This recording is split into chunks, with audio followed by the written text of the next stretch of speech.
Hello everyone, welcome back to Hindi Gyan. आज के हमारे इस वीडियो में हम 10th स्टैंडर्ड हिंदी लोक भारती के दूसरी इकाई का 10वां अध्याय स्टार्ट करेंगे और एक बहुत अच्छी कहानी सीखेंगे जिसका नाम है बूढ़ी काकी। बूढ़ी काकी हमारे महान प्रसिद्ध कहानीकार प्रेमचंद द्वारा रचित है। प्रेमचंद्र जी का जन्म लमही में हुआ था 1880 में और उनकी मृत्यु वाराणसी में हुई। ये तो आपने प्रेमचंद्र जी की कई कहानियाँ पढ़ी होंगी बचपन से, और मुझे पता है कि उनकी सारी कहानियाँ कितना प्रेरित करती हैं हम सबको, और हर कहानी कोई ना कोई सीख ज़रूर देती है। इस कहानी में भी कुछ ऐसा ही हमें सीख दिया गया है और हमारे समाज की असलियत को सामने लाया गया है। अप्रतिम कहानीकार एवं उपन्यासकार प्रेमचंद का मूल नाम धनपत राय था।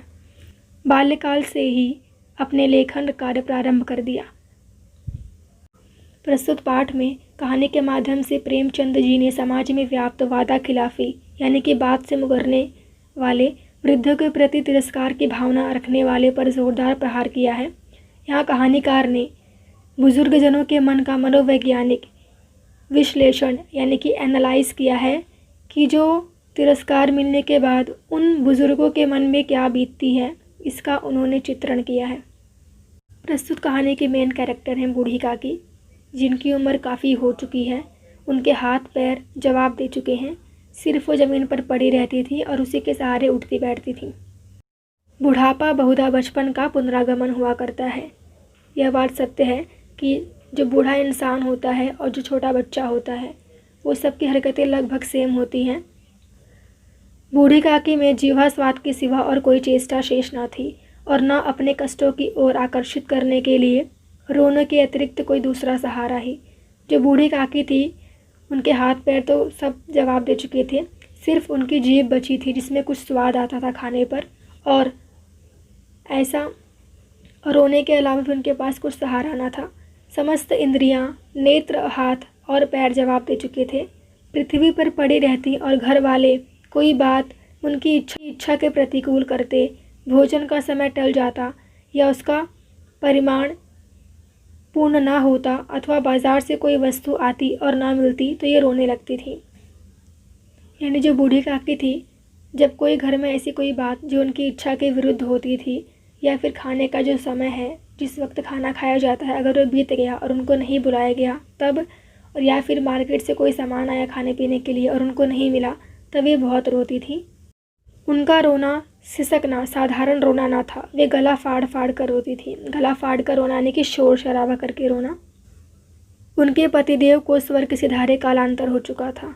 बेटे तरुण हो होकर चल बसे थे, यानी उनके जो हस्बैंड थे उनको एक्सपायर हुए बहुत टाइम हो चुका था, और उनके जो बेटे थे वो भी कुछ टाइम बाद एक्सपायर हो गए थे। लेकिन तरुण अर्थात युवावस्था के बाद की अवस्था को कहा जाता है तरुण। अब एक भतीजे के सिवाय और कोई न था। भतीजा यानी कि भाई का लड़का। उसी भतीजे के नाम उन्होंने अपनी सारी संपत्ति लिख दी। लिखाते समय भतीजी ने खूब लंबे चौड़े वादे किए, किंतु वे सब वादे केवल कूली डिपो के दलालों के दिखाए सबकबाज थे। यानी जिस तरह जो दलाल होते हैं, जो एजेंट होते हैं, वो अपना कमीशन निकालने के लिए बड़ी बड़ी बातें करते हैं, उसी तरह उनके भतीजे ने प्रॉपर्टी लिखवाते टाइम बहुत लंबे चौड़े वादे किए थे बूढ़ी काकी से, लेकिन वो सारे वादे वो भूल चुका था जब प्रॉपर्टी उसके नाम हो गई तब। यद्यपि उस संपत्ति की वार्षिक आय यानी पूरे साल की जो इनकम थी 150 रुपये से कम न थी, तथापि बूढ़ी काकी को पेट भर भोजन भी कठिनाई से मिलता था। इसमें उनके भतीजे पंडित बुद्धिराम का अपराध था अथवा उनकी अर्धांगिनी श्रीमती रूपा का, इसका निर्णय करना सहज नहीं। बूढ़ी काकी के भतीजे का नाम बुद्धिराम और उनकी पत्नी का नाम रूपा है, तो ये सब में गलती किसकी है इसका निर्णय करना थोड़ा संभव था। बुद्धिराम स्वभाव के सज्जन थे, सज्जन यानी कि बहुत अच्छे थे, किंतु उसी समय तक जबकि उनके कोष पर कोई आँच न आए। कोष यानी कि धन संपत्ति। रूपा स्वभाव से तीव्र थी सही, पर ईश्वर से डरती थी, अतएव बूढ़ी काकी को उसकी तीव्रता उतनी न खलती। यानी उनको अपनी बहू का जो स्वभाव था उतना बुरा नहीं लगता था जितना कि बुद्धिराम का शांत रहना। बुद्धिराम को कभी कभी अपने अत्याचार का खेद होता था, खेद अर्थात पछतावा। विचारते कि इसी संपत्ति के कारण मैं इस समय भल मानुष बना बैठा हूँ, यानी इसी संपत्ति के कारण जो मुझे बूढ़ी काकी के द्वारा मिली है उसी को देख के मैं बहुत अच्छा इंसान बना हुआ हूँ। लड़कों को बुढ़ों से स्वाभाविक विद्वेष होता ही है। फिर जब माता पिता का यह रंग देखते तो वे बूढ़ी काकी को और सताया करते। कोई चुटकी काट कर भागता, कोई उन पर पानी की कुल्ली कर देता। कुल्ली अर्थात जो मुंह में पानी भर के दूसरे के ऊपर उगल देना, उसे कुल्ली कहना बोलते हैं। काकी चीख मार कर रोती, यानी कि जब बड़े ऐसा कर रहे हैं बूढ़ी काकी के साथ अत्याचार, तो छोटे भी वही सीखेंगे। अतएव वो सारे बच्चे जो थे बुद्धिराम के, वो भी बूढ़ी काकी को बहुत परेशान करते थे। हाँ, काकी क्रोधातुर होकर बच्चों को गालियाँ देने लगती तो रूपा घटना स्थल पर आ पहुँचती। इस भय से काकी अपनी जीवा कृपाण का कदाचित ही प्रयोग करती थी, यानी कि जब ऐसा कुछ होता था, जब बच्चे बूढ़ी काकी को परेशान करते थे, तब वो उन्हें गालियाँ देती थी और उसी समय रूपा आ जाती थी। और रूपा का जो स्वभाव था, बहुत फास्ट बोलना, बहुत बेकार बोलना, उसकी वजह से काकी जो है वो शांत हो जाती थी। संपूर्ण परिवार में यदि काकी से किसी को अनुराग यानी प्रेम था, तो वह बुद्धिराम की छोटी लड़की लाडली थी। बुद्धिराम की एक छोटी लड़की थी, छोटी बेटी थी, जिसका नाम था लाडली। एक वही ऐसी थी पूरे घर में जो बूढ़ी काकी से बहुत प्रेम करती थी। लाडली अपने दोनों भाइयों के भय से अपने हिस्से की मिठाई चबैना बूढ़ी काकी के पास बैठकर खाया करती थी। यही उसका रक्षागार था। रात का समय था। बुद्धिराम के द्वार पर शहनाई बज रही थी और गांव के बच्चों का झुंड विस्मयपूर्ण नेत्रों से गाने का रसास्वादन कर रहा था। विस्मयपूर्ण यानी कि यादगार, जो कभी भूला ना जाए। रसास्वादन यानी कि आनंद ले रही थी। चारपाइयों पर मेहमान विश्राम कर रहे थे। दो एक अंग्रेजी पढ़े हुए नवयुवक इन व्यवहारों से उदासीन थे। वे इस गवार मंडली में बोलना अथवा सम्मिलित होना अपनी प्रतिष्ठा के प्रतिकूल समझते थे। प्रतिकूल यानी कि अपोजिट। आज बुद्धिराम के बड़े लड़के मुखराम का तिलक आया था। तिलक जो है वह ग्रामीण क्षेत्र में शादी के पहले निभाया जाने वाली एक रस्म होती है। यह उसी का उत्सव था। घर के भीतर स्त्रियां गा रही थीं और रूपा मेहमानों के लिए भोजन के प्रबंध में व्यस्त थी। एक में पूड़ियाँ कचौड़ियाँ निकल रही थी, दूसरे में अन्न पकवान बन रहे थे। एक बड़े हंडे में मसालेदार तरकारी पक रही थी। घी और मसाले की क्षुधावर्धक सुगंध चारों ओर फैल गई। बूढ़ी काकी अपनी कोठरी में शोकमय विचार की भांति बैठी हुई थी। शोकमय यानी कि दुख के विचार से यह स्वाद मिश्रित सुगंध उन्हें बेचैन कर रही थी। आह, कैसी सुगंध है, मुझे कौन पूछता है। जब रोटियां ही के लाले पड़े हैं तो ऐसे भाग्य में कहाँ भरपूर पूड़ियाँ मिले। यह विचार कर उन्हें रोना आया। कलेजे में हुक सी उठने लगी। हुक यानी कि बहुत दर्द। परंतु रूपा के भय से उन्होंने मौन धारण कर लिया, यानी कि वे शांत रही। फूल हम घर में भी सूंघ सकते हैं, परंतु वाटिका में कुछ और बात होती है। यानी कंपेयर किया गया है कि एक फूल से जो सुगंध प्राप्त होगा वो उतना नहीं मालूम पड़ेगा, लेकिन वाटिका में यानी फूलों के बगीचे में जाइए और वहाँ सुगंध लीजिए तो आपको असली सुगंध का मतलब पता चलेगा। इस प्रकार निर्णय करके बूढ़ी काकी हाथों के बल सरकती हुई बड़ी कठिनाई से चौखट से उतरी और धीरे धीरे रेंगती हुई कड़ाह के पास बैठी। रूपा उस समय कार्यभार में उद्विग्न हो रही थी, यानी कि बिजी थी। कभी इस कोठे में जाती, कभी उस कोठे में, कोठे अर्थात कमरे में। कभी कड़ाह के पास आती, कभी भंडार में जाती। किसी ने बाहर से आकर कहा, महाराज ठंडाई मांग रहे हैं। ठंडाई यानी कि ठंडा शरबत। ठंडाई देने लगी। आदमी ने आकर पूछा, अभी भोजन तैयार होने में कितना विलंब है, जरा ढोल मंजीरा उतार दो। बेचारी अकेली स्त्री दौड़ते दौड़ते व्याकुल हो रही थी, झुंझुलाती थी, कुड़ती थी, परंतु क्रोध प्रकट करने का अवसर ना पाती थी। झुंझुलाती यानी कि गुस्सा होती थी, कुड़ती यानी कि बहुत परेशान थी।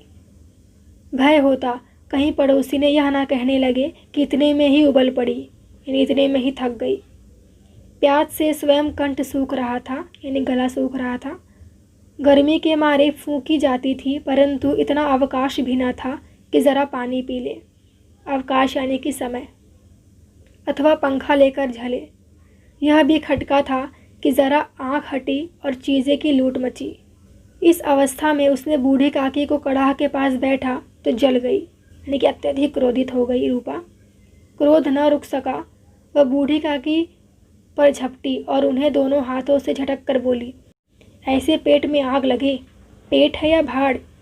कोठरी में बैठते हुए क्या दम घुटता था? अभी मेहमानों ने नहीं खाया, भगवान को भोग नहीं लगा, तब तक धैर्य ना हो सका। आकर छाती पर सवार हो गई। इतना ठूसती है, न जाने कहाँ भस्म हो जाता है। भला चाहती हो तो जाकर कोठरी में बैठ जाओ। जब घर के लोग खाने लगेंगे तब तुम्हें भी मिलेगा। तुम कोई देवी नहीं हो, चाहे किसी के मुंह पर पानी न जाए, परंतु तुम्हारी पूजा पहले हो जाए। कितने कड़वे शब्द से उसने बूढ़ी काकी का अपमान किया। बूढ़ी काकी अपनी कोठरी में जाकर पश्चाताप कर रही थी कि मैं कहाँ से कहाँ पहुँच गई। उन्हें रूपा पर क्रोध नहीं था, अपनी जल्दबाजी पर दुख था। सच ही तो है, जब तक मेहमान लोग भोजन कर न चुकेंगे, घर वाले कैसे खाएंगे। मुझसे इतनी देर भी ना रहा गया। सबके सामने पानी उतर गया, यानी कि सबके सामने बेइज्जती हो गई। अब जब तक कोई बुलाने न आएगा नहीं जाऊंगी। मन ही मन इसी प्रकार का विचार कर वह बुलाने की प्रतीक्षा करने लगी। उन्हें एक एक पल एक एक युग के समान मालूम होता था। धीरे धीरे एक गीत गुनगुनाने लगी। उन्हें मालूम हुआ कि मुझे गाते देर हो गई। क्या इतनी देर तक लोग भोजन कर ही रहे होंगे? किसी की आवाज़ नहीं सुनाई देती। अवश्य ही लोग खा पीकर चले गए। मुझे कोई बुलाने नहीं आया। रूपा चिढ़ गई है, क्या जाने ना बुलाए। सोचती होगी कि आप ही आएंगी, यानी खुद से ही आ जाऊंगी। वह कोई मेहमान तो नहीं जो बुलाने जाऊं। बूढ़ी काकी चलने के लिए तैयार हुई, यह विश्वास कि 1 मिनट में पूड़ियाँ और मसालेदार तरकारी सामने आएंगी। उनकी स्वादे इंद्रियों को गुदगुदाने लगे। उन्होंने मन ही मन तरह तरह के मंसूबे बांधे, यानी कि मंसूबे अर्थात इरादे। पहले तरकारी से पूड़ियाँ खाऊंगी, फिर दही और शक्कर से। कचौड़ियाँ रायते के साथ मज़ेदार मालूम होंगी। चाहे कोई बुरा माने चाहे भला, मैं तो मांग मांग कर खाऊंगी। लोग यही ना कहेंगे कि इन्हें विचार नहीं कहा करें। इतने दिन के बाद पूड़ियाँ मिल रही हैं तो मुंह जो उठा करके थोड़ी ही उठ जाऊंगी। मेहमान मंडली अभी बैठी हुई थी। कोई खाकर उंगलियां चाटता था, कोई तिरछे नेत्रों से देखता था कि और लोग भी खा रहे हैं या नहीं। कोई इस चिंता में था कि पत्तल पर पूड़ियाँ छूट जाती हैं, इन्हें किसी तरह इन्हें भी भीतर रख लेता। कोई दही खाकर जीभ चटकारता था, परंतु दूसरा दोना मांगने संकोच करता था। इतने में बूढ़ी काकी रेंगती हुई उनके बीच जा पहुंची। कई आदमी चौंक कर उठ खड़े हुए, पुकारने लगे, अरे यह बुढ़िया कौन है? यह कहाँ से आ गई? देखो किसी को छू न दे। पंडित बुद्धिराम काकी की ओर देखते ही क्रोध से तिलमिला गए, यानी बहुत ज़ोर से गुस्सा हो गए। पूड़ियों का थाल लिए खड़े थे। थाल को ज़मीन पर पटक दिया और जिस प्रकार निर्दयी महाजन अपने किसी बेईमान और भगोड़े कर्जदार को देखते ही झपट कर उसका टेंटुआ पकड़ लेता है, उसी प्रकार लपक कर उन्हें अंधेरे कोठरी में धम से पटक दिया। यानी जिस तरह अगर एक महाजन ने किसी को उधार दिया था और वो बंदा पैसे लेकर भाग गया हो, जब वो वापस आया तो उसे देखकर महाजन को बहुत गुस्सा आया होगा, उसी प्रकार बुद्धिराम को काकी के ऊपर गुस्सा आया और उन्हें घसीट कर वह दूसरे कमरे में ले जाकर छोड़ाया। आशा रूपी वाटिका लू के एक झोंके में नष्ट विनष्ट हो गई, यानी कि जो मंसूबे बूढ़ी काकी ने सोचे थे अपने मन में, वह सारे तार तार हो गए। मेहमानों ने भोजन किया, घर वालों ने भोजन किया, परंतु बूढ़ी काकी को किसी ने न पूछा। बुद्धिराम और रूपा दोनों ही बूढ़ी काकी को उनकी निर्लज्जता के लिए दंड देने का निश्चय कर चुके थे। उनके बुढ़ापे पर, दीनता पर, हतज्ञान पर किसी को करुणा न आई। यानी बूढ़ी काकी इतनी बूढ़ी हो चुकी हैं, इतनी बेसहाय हैं, थोड़ी नादान है, इस पर किसी को भी दया न आई। अकेली लाडली उनके लिए कुढ़ रही थी, यानी परेशान हो रही थी। लाडली को काकी से अत्यंत प्रेम था। बेचारी भोली लड़की थी। बाल विनोद और चंचलता की उसमें गंध तक न थी, यानी बचपना और मस्ती करना इसमें बिल्कुल नहीं था। दोनों बार जब उसके माता पिता ने काकी को निर्दयता से घसीटा तो लाडली का हृदय ऐंठ कर रह गया। वह झुंझुला रही थी कि यह लोग काकी को क्यों बहुत सी पूड़ियाँ नहीं देते। उसने अपने हिस्से की पूड़ियाँ बिल्कुल न खाई थी, अपनी गुड़ियों की पिटारी में बंद कर रखी थी। उन पूड़ियों को काकी के पास ले जाना चाहती थी। उसका हृदय अधीर हो रहा था, यानी कि कब पहुंच जाए इसके लिए वेट कर रहा था उसका दिल, किसका? लाडली का। बूढ़ी काकी मेरी बात सुनते ही उठ बैठेंगी। पूड़ियाँ देखकर कैसी प्रसन्न होंगी, मुझे खूब प्यार करेंगी। रात के 11 बज गए थे। रूपा आंगन में पड़ी सो रही थी। लाडली की आंखों में नींद न आती थी। काकी को पूड़ियाँ खिलाने की खुशी उसे सोने ना देती थी। उसने पूड़ियों की पिटारी सामने ही रखी थी। जब विश्वास हो गया कि अम्मा सो रही हैं तो अपनी पिटारी उठाई और बूढ़ी काकी कोठरी में चली गई। सहसा कोने से आवाज़ आई, काकी उठो, मैं पूड़ियाँ लाई हूँ। काकी ने लाडली की बोली पहचानी, चटपट उठ बैठी। दोनों हाथों से लाडली को टटोला और उसे गोद में बैठा लिया। लाडली ने पूड़ियाँ निकाल कर दी। काकी ने पूछा, क्या तुम्हारी अम्मा ने दी है? लाडली ने कहा, नहीं, यह मेरे हिस्से की है। काकी पूड़ियों पर टूट पड़ी। 5 मिनट में पिटारी खाली हो गई। लाडली ने पूछा, काकी पेट भर गया? जैसे थोड़ी सी वर्षा ठंडक के स्थान पर और भी गर्मी पैदा कर देती है, उसी भांति इन थोड़ी पूड़ियों ने काकी की क्षुधा और इच्छा को और भी उत्तेजित कर दिया। जैसे कि आपने फील किया रहेगा, जब बारिश का मौसम होता है तो कभी कभी आसमान में काले बादल छा जाते हैं और जस्ट थोड़ी सी वर्षा करने के बाद धूप हो जाता है, तो उससे बहुत तेज़ गर्मी होती है। उसी प्रकार जब बूढ़ी काकी को खाने का बहुत मन था, लेकिन जब उन्हें खाने को इतने कम पूड़ियाँ मिली तो उनकी भूख और भी बढ़ गई। वो और उत्तेजित हो गई। बोली, नहीं बेटी, जाकर अम्मा से और मांग लाओ। लाडली ने कहा, अम्मा सोती हैं, जाऊंगी तो मारेंगी। काकी ने पिटारी को फिर टटोला। उसमें कुछ खुरचन गिरे थे। खुरचन यानी कि टूटी फूटी पूड़ियाँ के टुकड़े। उन्हें निकाल कर वे खा गई। बार बार ओठ चाटती थी, चटकारे भरती थी। हृदय ममोस रहा था कि और पूड़ियाँ कैसे पाऊँ, यानी हृदय बिल्कुल व्याकुल था। संतोष सेतु जब टूट जाता है तब इच्छा का बहाव अपरिमित हो जाता है। यानी जब संतोष का, जब पेशेंस का जो बांध है, जब सब्र का बांध टूट जाता है तो इसका बहाव बहुत तेज हो जाता है। मत वालों की मद का स्मरण करना उन्हें मदांध बनाता है। काकी का अधीर मन इच्छा के प्रबल प्रवाह में बह गया। उचित और अनुचित का विचार जाता रहा। वे कुछ देर तक उस इच्छा को रोकती रहीं। सहसा लाडली से बोली, मेरा हाथ पकड़ कर वहाँ ले चलो जहाँ मेहमानों ने बैठकर भोजन किया है। लाडली उनका अभिप्राय समझ ना सकी, यानी उनकी रिक्वेस्ट को, उनकी प्रार्थना को समझ ना सकी। उसने काकी का हाथ पकड़ा और ले जाकर जूठे पत्तलों के पास बिठा दिया। दीन क्षुधातुर हतज्ञान बुढ़िया पत्तलों से पूड़ियों के टुकड़े चुन चुन कर भक्षण करने लगी, यानी खाने लगी। ओह, दही कितना स्वादिष्ट था, कचौड़ियाँ कितनी सलोनी, खस्ता कितना सुकोमल। काकी बुद्धिहीन होते हुए भी इतना जानती थी कि मैं वह काम कर रही हूँ जो मुझे कदापि नहीं करना चाहिए। मैं दूसरों की जूठी पत्तल चाट रही हूँ, परंतु बुढ़ापा तृष्णा रोग का अंतिम समय है। तृष्णा यानी कि प्यास। जब संपूर्ण इच्छाएं एक ही केंद्र पर आ लगती हैं, केंद्र उनकी स्वादेंद्रियाँ थी। यानी कि जब बुढ़ापे में जब कुछ भी हमारे कंट्रोल में नहीं होता, सिर्फ एक चीज़ हमारे कंट्रोल में होती है, तो वही चीज़ बूढ़ी काकी के अंदर आ चुकी थी और वह था उनका जीव, जिसके आगे वो हार मान चुकी थी। ठीक उसी समय रूपा की आंखें खुली। उसे मालूम हुआ कि लाडली मेरे पास नहीं है।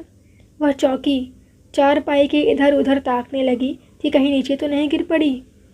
उसे वहाँ ना पाकर वह उठी तो क्या देखती है कि लाडली जूठे पत्तलों के पास चुपचाप खड़ी है और बूढ़ी काकी पत्तलों पर से पूड़ियों के टुकड़े उठा उठा कर खा रही हैं। रूपा का हृदय सन्न हो गया। परिवार का एक बुजुर्ग दूसरों की जूठी पत्तल टटोले, इससे अधिक शोकमय दृश्य असंभव था। पूड़ियों के कुछ ग्रासों के लिए उसकी चचेरी सास ऐसा पतित और निकृष्ट कर्म कर रही है, यानी कुछ पूड़ियों के लिए, टुकड़ों के लिए जो उसकी चाची सास है, वो इतना निर्मम काम कर रही है। ऐसा प्रतीत होता मानो ज़मीन रुक गई, आसमान चक्कर खा रहा है, संसार पर कोई आपत्ति आने वाली है। रूपा को क्रोध न आया, यानी कि इस समय यह सब देख के रूपा का हृदय पसीज गया। उसे अपनी गलती का एहसास होने लगा। शोक के सम्मुख क्रोध कहाँ, करुणा और भय से उसकी आंखें भर आई। इस अधर्म के पाप का भागी कौन है? उसने सच्चे हृदय से गगन मंडल की ओर हाथ उठाकर कहा, परमात्मा, मेरे बच्चों पर दया करो। इस अधर्म का दंड मुझे मत दो, नहीं तो मेरा सत्यानाश हो जाएगा। रूपा को अपनी स्वार्थपरता और अन्याय इस प्रकार प्रत्यक्ष रूप से कभी न दिख पड़ी थी। यानी कि ऐसा लाइफ में कभी कभी होता है कि हमने बहुत गलत काम किया और उसके बाद हमें उस गलती का तुरंत एहसास हो जाता है कि हमने कितनी बड़ी गलती कर दी है। उसी समय रूपा को भी सेम यह एहसास हुआ कि उससे कितना बड़ा पाप हो गया है। वह सोचने लगी, हाय मैं कितनी निर्दयी हूँ, जिसकी संपत्ति से मुझे 100-200 रुपया वार्षिक आय हो रही है, उसकी यह दुर्गति, यानी कि यह स्थिति, और भी मेरे कारण। हे दयामय भगवान, मुझसे बड़ी भारी चूक हो गई है, मुझे क्षमा करो। आज मेरे बेटे का तिलक था, सैकड़ों मनुष्य ने भोजन किया, मैं उनके इशारों की दासी बनी रही, अपने नाम के लिए सैकड़ों रुपए व्यय कर दिए, परंतु जिसकी बदौलत हजारों रुपए खोए, उसे इस उत्सव में भी भरपेट भोजन ना दे सकी, केवल इसी कारण कि वह वृद्धा असहाय है। यानी कि अगर बूढ़ी काकी के पैर हाथ सलामत होते तो वह खुद आकर अच्छे से खाना खाकर जाती, लेकिन वो बेसहाय है, वो असहाय है, तो मैंने इसकी वजह से उनके साथ इतना अन्याय कर दिया। ऐसा रूपा सोच रही थी मन ही मन। रूपा ने दिया जलाया, अपने भंडार का द्वार खोला और एक थाली में संपूर्ण सामग्रियां सजाकर बूढ़ी काकी की ओर चली। रूपा ने कंठावरुद्ध स्वर में कहा, यानी कि एकदम गिल्टी फील करते हुए कहा, काकी उठो, भोजन कर लो, मुझसे आज बड़ी भूल हुई, उसका बुरा न मानना। परमात्मा से प्रार्थना कर दो कि वह मेरा अपराध क्षमा कर दे। भोले भाले बच्चों की भांति जो मिठाइयाँ पाकर मार और तिरस्कार सब भूल जाता है, बूढ़ी काकी वैसे ही सब कुछ भूलकर बैठी हुई खाना खा रही थी। उनके एक एक रोए से सच्ची सदिच्छाएं निकल रही थी और रूपा बैठी इस स्वर्गीय दृश्य का आनंद लेने में निमग्न थी। सदिच्छाएं यानी कि सारी इच्छाएं, और निगम यानी कि उसी में सब कुछ भूल गई। तो इस कहानी से हमें यह सीख मिलती है कि कभी भी किसी भी बुज़ुर्ग को सताना नहीं चाहिए, क्योंकि वो अपने हाथों मजबूर होते हैं, कुछ करने के लायक नहीं रह जाते। तो ऐसी अवस्था में हमें उनका सहारा बनना चाहिए, वो चाहे अपने बूढ़े माँ बाप हो, चाहे किसी और के। और इसी की तरह ये कहानी समाप्त हुई। Thank you for watching.